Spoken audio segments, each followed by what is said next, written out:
육아휴직 때문에 사상가 괴롭히는데 참아야 하나요? 고용노동부 발표에 따르면 2019년 7월 16일 직장 내 괴롭힘 금지를 담은 근로기준법 개정안이 시행된 이래 지난 5월 말까지 접수된 관련 신고는 39,316건에 이른다고 합니다. 직장 내 괴롭힘은 개인의 인격권을 침해하고 심각한 신체적 정신적 고통을 야기할 뿐만 아니라 근로의욕 감소 및 조직 분위기 저해로까지 이어져 기업의 생산성과 경쟁력에도 큰 손실을 초래합니다. 직장 내 괴롭힘이란 직장에서의 지위 또는 관계 등의 우위를 이용하여 업무상 적정 범위를 넘어 다른 근로자에게 신체적 정신적 고통을 주거나 근무 환경을 악화시키는 행위를 말합니다. 직장 내 괴롭힘이 인정되기 위해서는 위 요소들이 기본적으로 충족되어야만 합니다.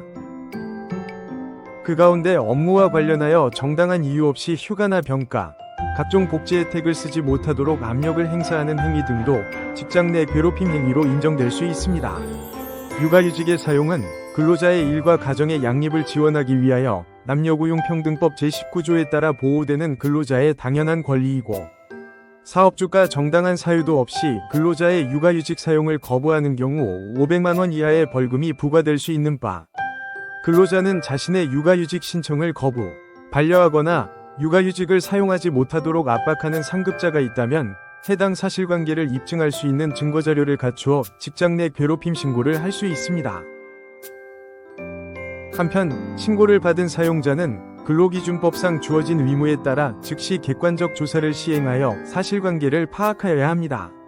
이때 직장 내 괴롭힘으로 신고된 행위가 단순히 육아휴직 신청 요건이 맞지 않아 이를 구비해올 것을 요구한 것이라거나 확정적 미승인 의사표시가 아니라 시기 조정을 해줄 수 없겠냐는 부탁 정도에 불과한 경우라면 직장 내 괴롭힘으로 인정되지 않을 수도 있는데요.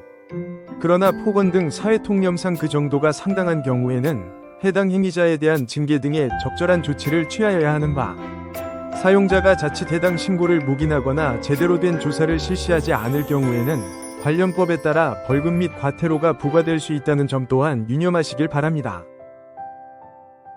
임신한 팀원에게 육아휴직 사용에 대한 부담을 준 언행으로 출근정지 20일의 징계조치와 팀장직을 면하는 인사발령을 내렸습니다. 그러나 근로자는 해당 징계조치 및 인사발령의 부당함을 주장하며 부당해고 구제 신청을 하였습니다.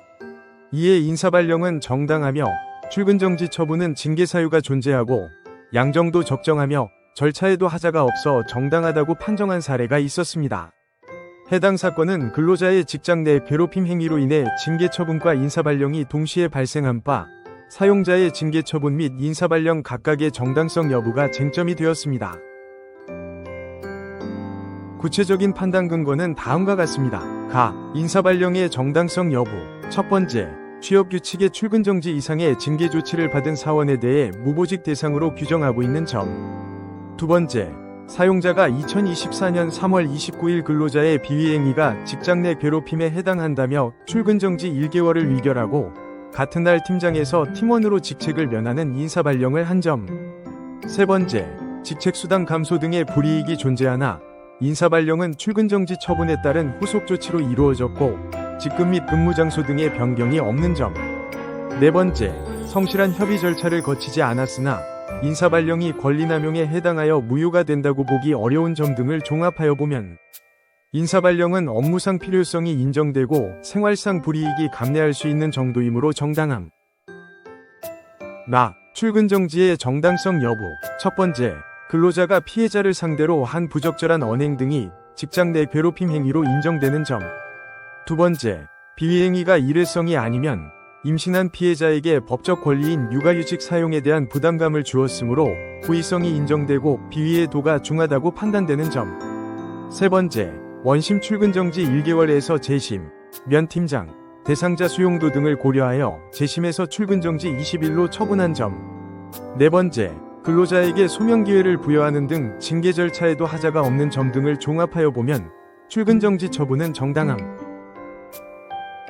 판정단은 근로자에 대한 사용자의 인사발령 및 징계의 정당성 여부를 각각 살펴본 바, 먼저 팀장에서 팀원으로 인사발령된 것은 취업규칙의 출근정지 이상의 징계조치를 받은 사원에 대하여서는 무보직 대상으로 규정하고 있는 점. 근로자에게 직책수당 감소의 불이익이 존재하나 인사발령은 출근 정지에 따른 후속 조치로서 직급 및 근무 장소 등의 변경이 없으므로 정당하다고 판정하였습니다. 나아가 출근 정지의 징계 처분에 대하여서도 근로자가 임신한 피해 직원에게 부적절한 언행 등으로써 법적 권리인 육아휴직 사용에 부담감을 준 행위는 고의성이 있는 직장 내 괴롭힘 행위로 그 비위의 도가 중하다고 판단되는 점, 재심을 통해 징계양정이 출근정지 1개월에서 출근정지 20일로 감경된 점 등을 종합하여 정당하다고 판정하였습니다. 노무법인 로엔이 함께하겠습니다. 직장 내에서의 괴롭힘 행위는 근절되어야만 하지만 이미 발생한 사안이라면 사용자의 빠르고 분명한 조치만이 관련 피해를 최소화할 수 있습니다.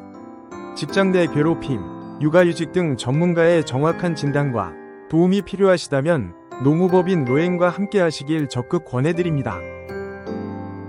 부당해고 구제 신청 전 꼭 해보세요. 노무법인 로엔이 직접 개발한 무료 해고 확률 계산기로 나의 부당해고 사건의 승소 확률을 알 수 있습니다.